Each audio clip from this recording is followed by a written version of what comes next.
Hey guys, and welcome back to my Let's Play of LEGO Star Wars The Complete Saga. Last time, Obi-Wan Kenobi discovered a mysterious clone army has been created for the Republic on the planet of Kamino.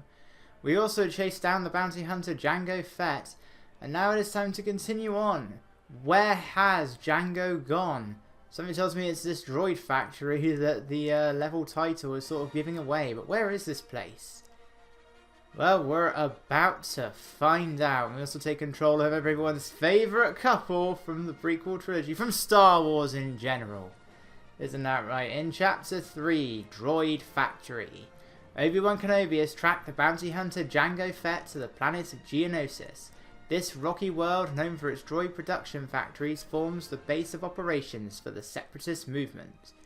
While Anakin Skywalker guards Senator Padme Amidala, Obi-Wan lands his Jedi Starfighter on the planet's surface. A surface which really isn't that much more different than Tatooine, it's just a bit more orange. I mean, we never really see Geonosis in, like, pure daylight. Well, no, actually, I think the Jedi battle was sort of in, that's in daylight, isn't it? The bit that's, spoiler alert, in the level after this. And then we'll just leave. It's a good thing they don't do anything to R4. She is like there the entire time.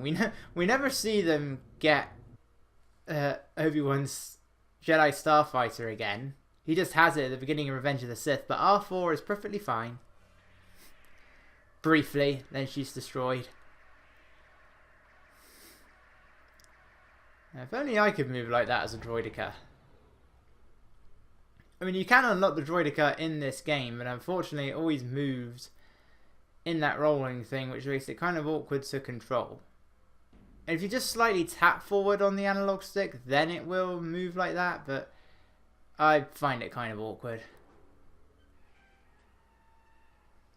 Anyway, if you ever want access to a droid factory that's run by your arch enemies, simply ring the doorbell. I don't know what the welcoming committee will be like. They may not be all that welcoming, but I'm sure they'll be fine. But yeah, we're now in control of Anakin and Padme. The difference being here, they don't talk, which is a hell of a lot better, I find. We don't have to deal with all of that lovey-dovey, badly written stuff. You know what I mean. Let's face it, it's not very good. It's what everyone doesn't like about Attack of the Clones. The dialogue isn't great, and the acting certainly isn't great. I do not like Hayden Christensen's performance in either film, but I do definitely think that it's worse here. And I don't really like Natalie Portman's performance here either. Quite a shame, because Natalie Portman is a good actress. It's just not in Star Wars. What I can say about their performances, it's a lot like Geonosis, really. The best way to describe it, actually, is like sand. It's rough and coarse and irritating, and it gets everywhere. That sums up so many things in Star Wars. It sums up Geonosis and Tatooine, which is pretty much what he was talking about. It sums up the acting for Hayden Christensen. It sums up well, you know, it sums up the Star Wars community. Or at least it sums up the Last Jedi's hate. That's definitely irritating, and it gets everywhere 7 months later. Oh yeah, those things will crush you. You know what? There's a switch up ahead that will stop all of these things. Worry about it there. Alright. New battle droids, the Geonosian variety. They are exactly the same as the others. They're just pinker. And that's it. Boy, the droidekas are very loud. Seriously, why are droidekas so loud? And it crashed! Oh, God. Anakin, what did you do? Right. Oh my Wii U crash. I thought that was a LEGO Star Wars 3 thing. It's done that a lot, but I don't think it ever did it in this game. That very loud buzzing noise. Right, hang on. Let's let's reset this, shall we? Okay. Gonna sneak forwards. Let's hope nothing weird happens again. Let's get under this thing.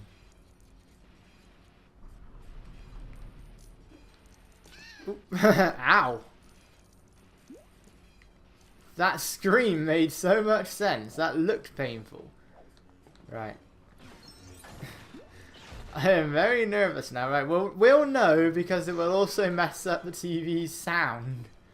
That was really weird, that as well. It's like, I thought that droidica sounded really loud, and it still does, which is also worrying.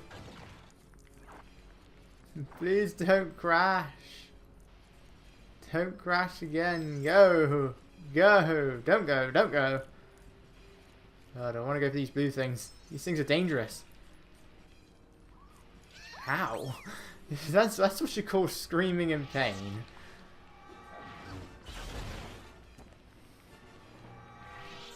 That's they did change the female well, Padme basically. Her voice and everything is different here. It's a lot more high pitched. I would definitely say the previous one sounded a bit more realistic. Yep, fine, I'll go on this thing. Boosted! No! Yes, come back down. Yeah, that deactivates everything else here. Although there's much to do here. Well, that's it, we've looked at everything. You can pick up the old stud if you want, but there's really no point. So I'm just going to keep going in. And the means of showcasing which Jedi are the more powerful ones is their jumping animations, as well as their attacks.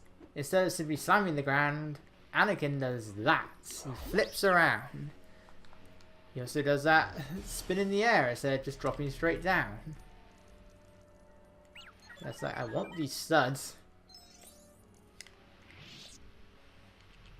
What is the point of that thing giving me studs if I can't pick them up afterwards? And there is a room behind us, which you can get to using that pathway. We're not interested in that room right now. It's going to keep going this way. Droid Factory is largely from the 2D perspective. I'm not interested in your free play mode hints. I've played this game before. I've played LEGO Star Wars 1 and 2 plenty of times. Padme, what are you doing? Get over there.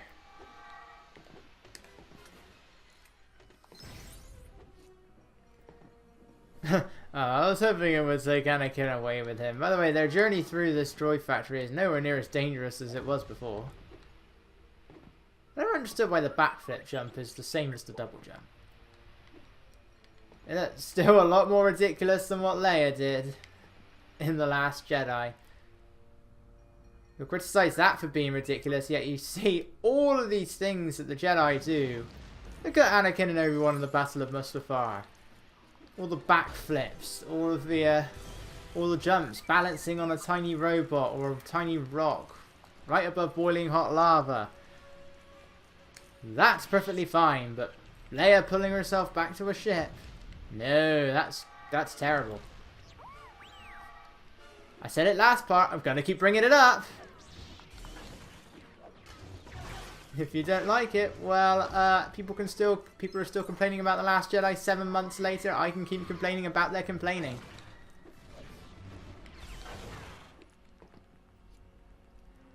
At least I'm not a douche about it. Much. There we go. Right, we're not interested in that room either. We're not interested in any of these rooms. We will be later on. Right, I'm pretty sure there's enough studs to go around. Really, Padme? It's a good thing I can just jump over this. Assuming Padme can get back over. There she is. Oh, that's Darcy.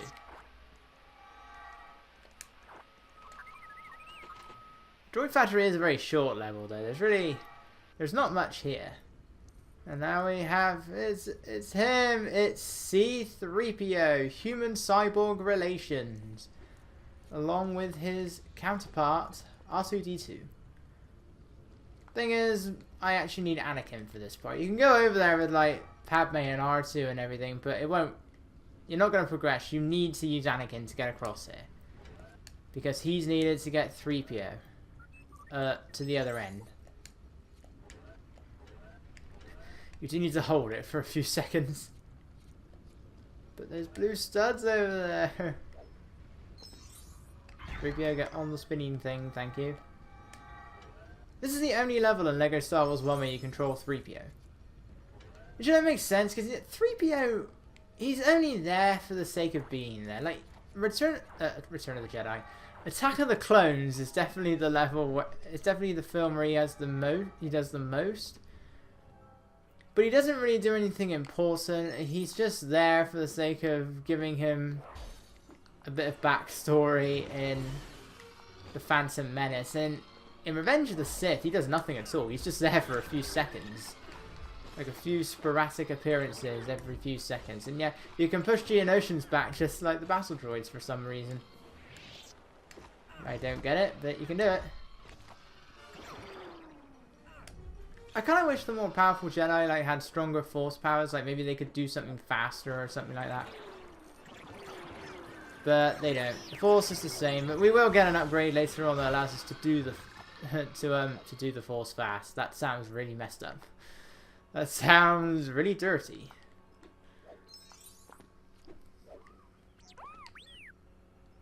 There we go.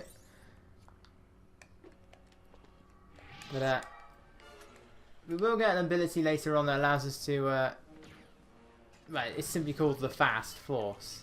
It makes using the Force twice as fast. Right. Padme, it is useless firing over there. Need R2. Thankfully that small bit hadn't sunk whatever all the way into the lava. Now, what R2 can do... What's that droidica doing? He can actually stun droids. And he can do it to Threepio as well. He can do it to any droid. He can stun them. And that includes the droidicas with their shields up. Oops. But he can do it to Threepio. Which I'm not going to show off right now because I just need to use Threepio.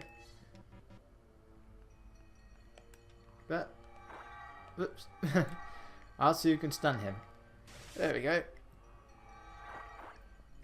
But like any droid, he'll come back after a bit.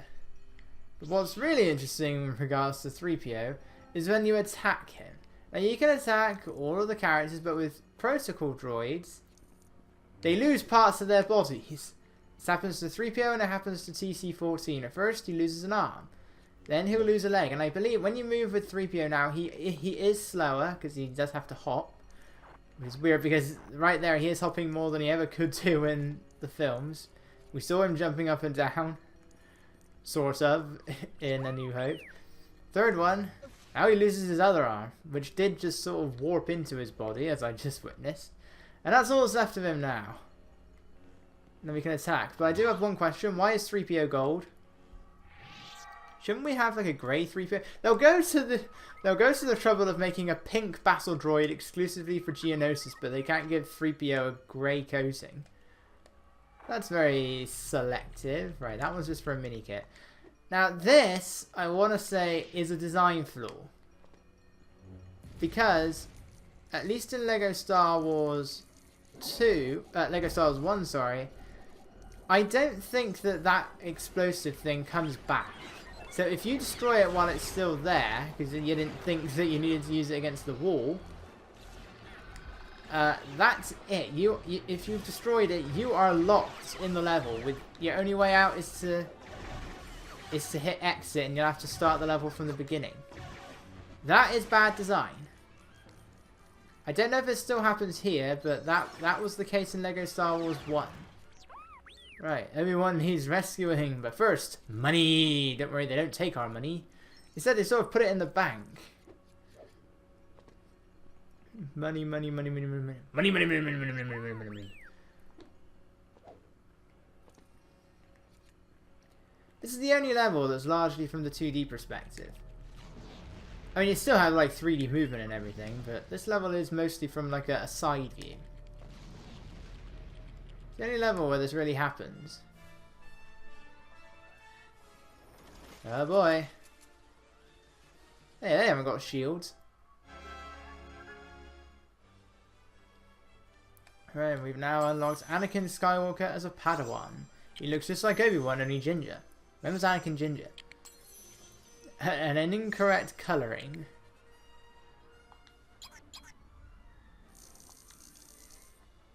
Hey, but the stuff people complain about in The Last Jedi, I can complain about Threepio's incorrect colouring. But anyway, right. Now, after that little fiasco, we are going to end things off here. Hopefully the game won't crash on us again. I swear this game is good. That's happened quite a few times in LEGO Star Wars 3. It's never happened in the complete saga. That is, that's really weird. I've had LEGO Star Wars 2 crash on me quite a lot in one particular level. But that's the first time I've had the complete saga crash, and I don't think I've ever had LEGO Star Wars 1 crash. But what was really weird is it turned the volume on my TV up. I had it on volume 1, and then when I was like, wow, that Droidica's loud, and then as I was back on like the Wii U menu, I was like, wow, this is really loud, and it was like, it turned the TV volume up.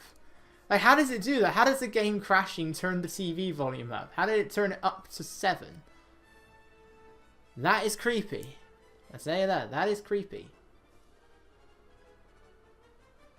But anyway, I will see you guys next time.